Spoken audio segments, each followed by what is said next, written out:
Estamos no ano de 5.785 desde a criação do homem no Jardim do Éden, onde Adão e Rava foram criados. Nós temos aqui no nosso canal estudos semanais, leitura das porções diárias de Torá. São feitos exclusivamente para você, com muito carinho, com muito amor e com muita dedicação. Que você possa receber aí na tua vida a palavra do Eterno, que é tão maravilhosa, que é tão preciosa e é um tesouro para as nossas vidas e para a edificação da nossa alma.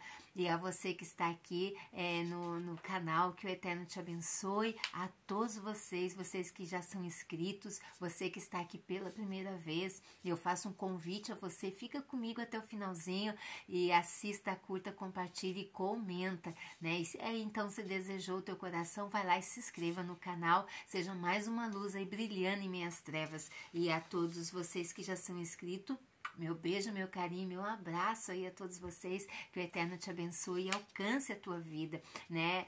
Te instruindo, te ensinando aqui através das lições de Torá, né? Das lições que são lidas, às vezes algumas coisas são comentadas, que possa ficar aí no teu coração. Eu, Nara Chaves, aqui no Torá e Prosa. Nós estamos agora, nesta semana, na 44ª Parashá, que é o do 5º livro de Torá, né? O 5º Sefer de Torá, né? O último já, né? Nós estamos aqui no livro de Devarim. A Parashá dessa semana é Parashá Devarim. Que o Eterno possa abençoar a tua vida grandemente através desta Parashá, das leituras, da meditação desta Parashá, porque todas as parashotes que nós temos deixado aqui no canal desse ano de 5.785 têm trazido ricas lições para as nossas vidas, para elevar a nossa alma mais perto, mais próximo possível, que a gente possa conseguir elevarmos a nossa alma à presença do Eterno, nosso Criador. Então aqui Deuteronômio, mais conhecido, né, como Deuteronômio, mas é o livro de Devarim, e o significado de Devarim é palavras, né, as palavras que aqui no livro de Devarim, Moshe Rabbeinu, ele vem e faz ele percorre todo aquele percurso que o nosso povo percorreu pelo deserto, lembrando a eles das mitzvahs, dos mandamentos, estatutos, preceitos e como eles deveriam entrar em Eretz Israel, como eles deveriam viver lá dentro, e caso não viesse fazer o que estava ali, era perigoso eles serem, o Eterno os tirar dali. E foi o que realmente aconteceu, né? Nós sabemos muito bem dessa história, a gente sabe as consequências dos nossos erros, aonde nós vamos.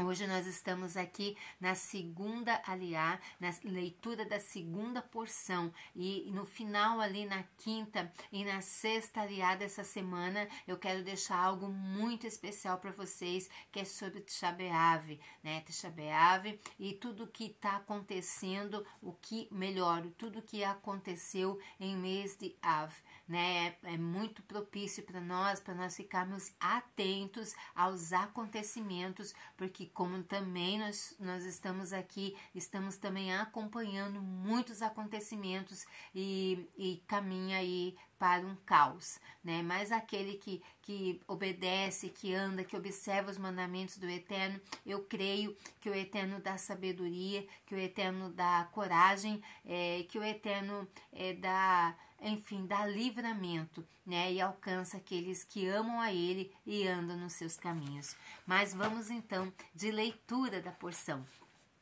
da segunda aliá, que diz para nós: Moshe diz ao povo que ele havia chegado a um ponto em que ele estava muito cansado para liderar o povo sozinho, e que ele, por ordem de Elohim, designou os líderes das tribos como juízes do povo.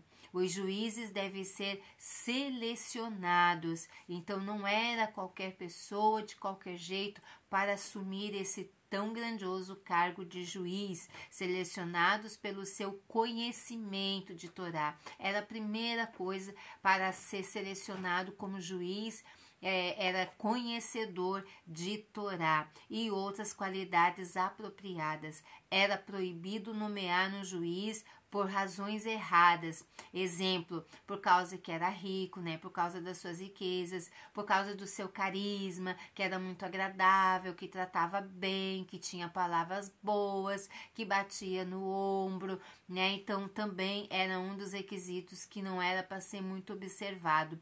Conexões de intimidação, né? Pessoa que gostava de intimidar, de impor ali.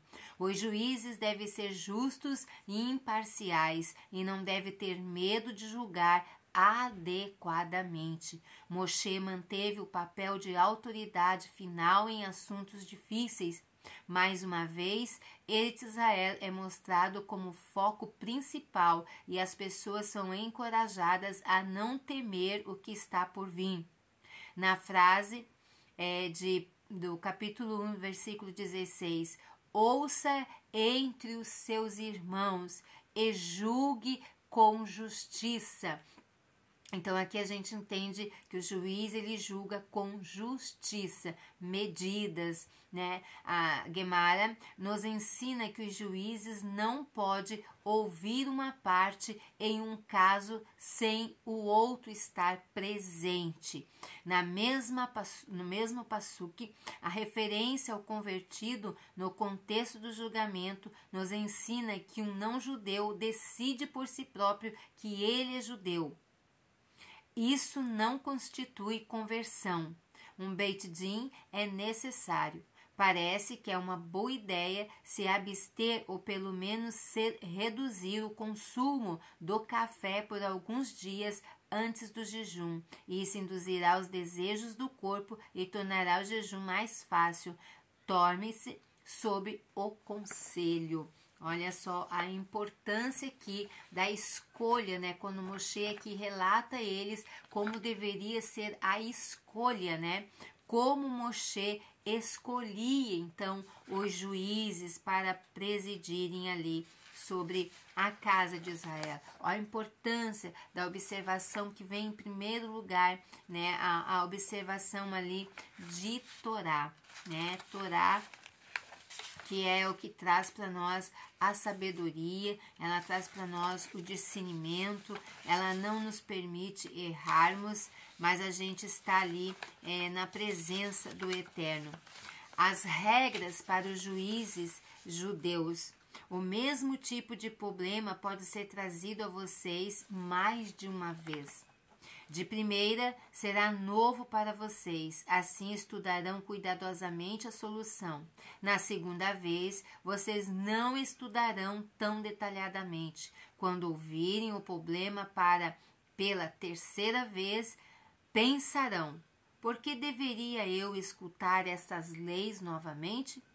Já conheço este caso, mas estão errados? Devem revisar cuidadosamente cada caso antes de tomar uma decisão, mesmo se acharem que lhes é familiar. Moshe aqui, ele continua o seu discurso, né? Pode acontecer de lhe perguntarem sobre um caso, né? Um exemplo. Pode acontecer de lhe perguntarem sobre um caso a respeito de alguns centavos. Mais tarde, um caso envolvendo uma fortuna pode lhe ser apresentado. Não adiem a questão a respeito da pequena quantia, julgando o segundo em primeiro lugar. Devem ambos ter a mesma importância para você.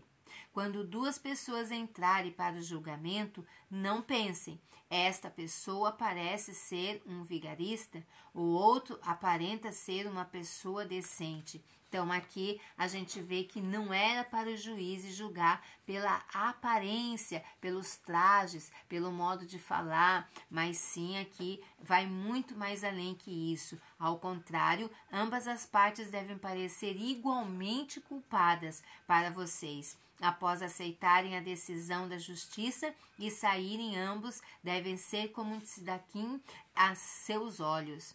Ou seja, deve ser como justo aos seus olhos. Um pobre e um rico têm uma disputa. Não pensem: esta é uma boa oportunidade de ajudar o homem pobre. Farei com que o rico perca o caso para que pague dinheiro ao outro. Desta maneira ajudarei o homem pobre. Isso não é permitido, não pode também favorecer o homem rico. Ambos devem ser iguais para vocês. Então aqui segue, né, Moshe instruindo para as regras aqui dos juízes, como eles deveriam julgar com justiça. Nunca temam pessoa alguma, ou seja, nunca tenham medo de julgar alguém por algo que eles vão fazer para você. Se um rufião ameaçar, não ouse fazer-me perder ou porei fogo em sua casa. Não se deixe intimidar. Vocês devem ouvir cada caso diretamente das pessoas envolvidas e não através de um tradutor. Por esta razão, para ser um membro do Sanhedrin, que é a Suprema Corte de Israel, era preciso saber muitos idiomas. Então tinha que ser uma pessoa eloquente, uma pessoa conhecedora. Né? Assuntos financeiros devem ser decididos por 3 juízes. Uma sentença de vida ou morte, porém deve ser redicada por pelo menos 23 juízes. Olha só que interessante, uma sentença de vida ou morte, porém deve ser decidida por pelo menos 23 juízes. E uma sentença de morte jamais pode ser pronunciada em um único dia. A decisão final deve ser tomada no dia seguinte. Olha só que grande responsabilidade para os juízes. Né? Então, nós vemos que como que Moshe Rabbeinu ele conduzia, né, tudo isso aí, ó. Moshe continuou o seu discurso, disse-lhes que trouxessem a mim os homens justos, que sejam sábios, compreensivos, e eu os escolheria como juízes, né? Então Moshe era para trazer esses homens com este perfil aqui, com este currículo, como nós dizemos, né? Tinha que ter, né, esses homens aqui tinham que estar com esse currículo aqui preenchido para poder exercer essa função. Ao ouvir este pedido, vocês deveriam ter respondido: Moshe, preferimos que sejas nosso único juiz. Então eles acharam muito pesado. E eles disseram: Moshe, a gente prefere que o Senhor seja o nosso único juiz.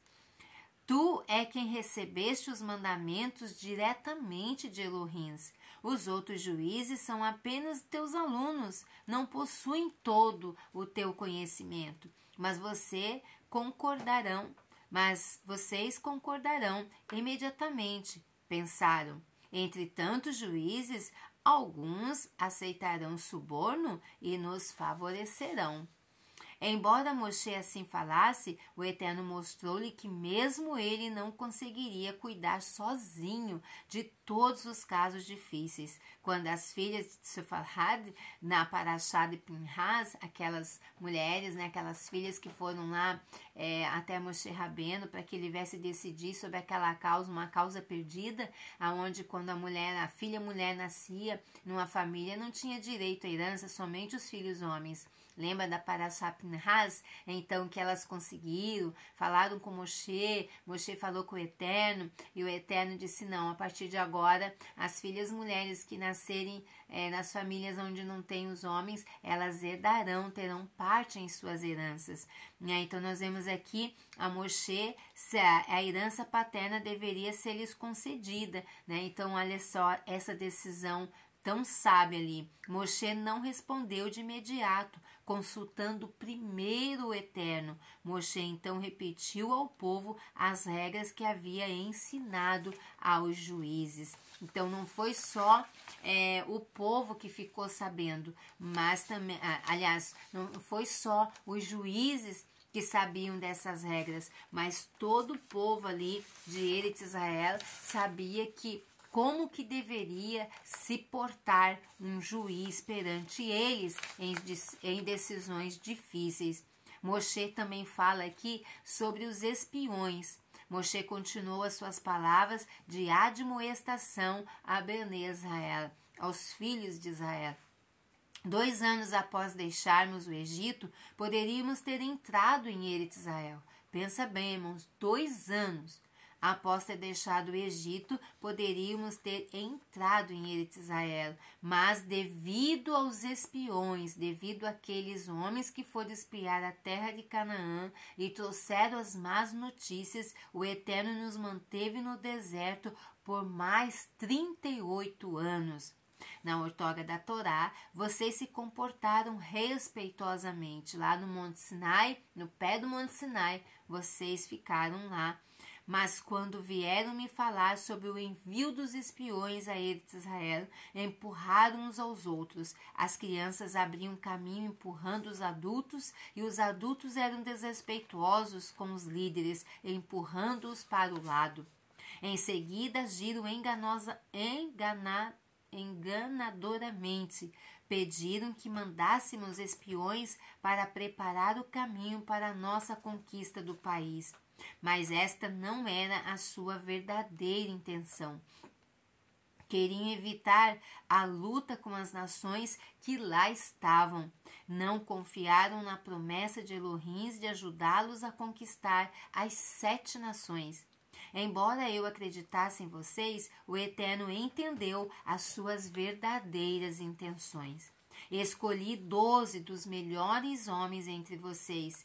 Eram todos de Tzadikim, todos justos, mas ao começarem a viagem, maus pensamentos perturbaram as suas mentes, começaram a planejar um relatório falso, temiam lutar contra os cananitas. Por isso tentaram impedir que Bene Israel se envolvessem quando retornaram, apenas Yehoshua e Caleb louvaram Eretz Israel. Os outros falaram Lashon Hará, a língua maldizente, sobre esta terra. Novamente agiram de forma imprópria, em vez de cerrar fileiras com Yehoshua e Caleb, acreditaram nos 10 espiões. O Eterno havia nos falado sobre como a terra era boa. Por que não acreditaram nele? Vocês tinham medo de lutar contra as nações de Eretz Israel. São realmente guerreiros poderosos, vivendo em cidades fortificadas até o céu. Há inclusive gigante entre eles. Mas disse a vocês para não sentirem medo. O Eterno lutaria por vocês. Viram como ele cuidou de vocês amorosamente no deserto? Por que não creem que ele lhes concederia mais bondades? Após todo esse comportamento impróprio, o Eterno ficou aborrecido. Os homens desta geração não verão a boa terra que prometia aos seus antepassados. Não verão. Os homens desta terra não verão a boa terra que prometia aos seus antepassados. Prometeu ele, apenas Yehoshua e Caleb terão este privilégio de entrar em Eretz Israel. E Moshe continuou aqui. Após o pecado dos espiões, o Eterno ficou descontente contigo também. Pelos próximos 38 anos, a profecia de Elohim não foi transmitida com o mesmo amor, como antes do incidente dos espiões. Este acontecimento também causou a minha morte no deserto. Moshe relata então a eles que por causa das rebeliões ali, aonde ele foi levado também pela emoção, emotivamente ali, ele também não conseguiu entrar, não conseguiria entrar em Eretz Israel. Este acontecimento também causou então a morte também de Moshe ali no deserto, porque golpeei a rocha em Merav. O Eterno disse-me que Yehoshua lideraria Bene Israel, a terra prometida. Olha só quantos acontecimentos aqui ao nosso povo. Então aqui ele é um relatório, prestado aqui, como Moshe Rabbeinu escolhera os juízes para presidirem, como eles deveriam julgar, e quem eram esses homens que julgavam. Tinham que ter todo aquele perfil ali que foi narrado a vocês. E aqui também é o pecado dos espiões, que por 2 anos eles iam entrar já em Eretz Israel, do Egito até Eretz Israel ali 2 anos, e eles tiveram que ficar 38 anos a mais ali por causa do pecado. Por causa do pecado, os nossos erros nos paralisam. Nossos erros são os que nos impedem. Às vezes uma pessoa tem muito medo de feitiçaria, tem muito medo de língua maldizente, de uma maldição lançada, mas a maior maldição é os nossos próprios erros. Ele nos impede de seguirmos em frente. Ele nos impede de recebermos o melhor do Eterno. Será que nós queremos isso para nós? Estou lendo para todos nós aqui, né, esse relatório aqui do livro de Devarim, da Parashá Devarim, que é palavras, né, as palavras ali que Moshe Rabbeinu, antes do povo nosso entrar em Eretz Israel, ele vai lá e repete toda a instrução, todo o aprendizado, todo o relatório que aconteceu naquele período de 40 anos ali, desde a saída do Egito até agora as margens do Rio Jordão. Então, se você gostou, né, e não é inscrito, se inscreva no canal, curta, compartilhe, comenta, seja mais uma luz aí brilhando em minhas trevas. E a todos vocês inscritos, muito obrigado pela tua companhia. Que o Eterno te abençoe, muita shalom, muita sinhá. E para você, não esquece de ativar o sininho ali para você receber as notificações. Continuamos juntos, porque juntos somos mais fortes e vamos muito mais longe. Vamos brilhando aí luz de Torá aos quatro cantos deste mundo e acelerando a vinda do Mashiach. Lehitraot. Até a próxima.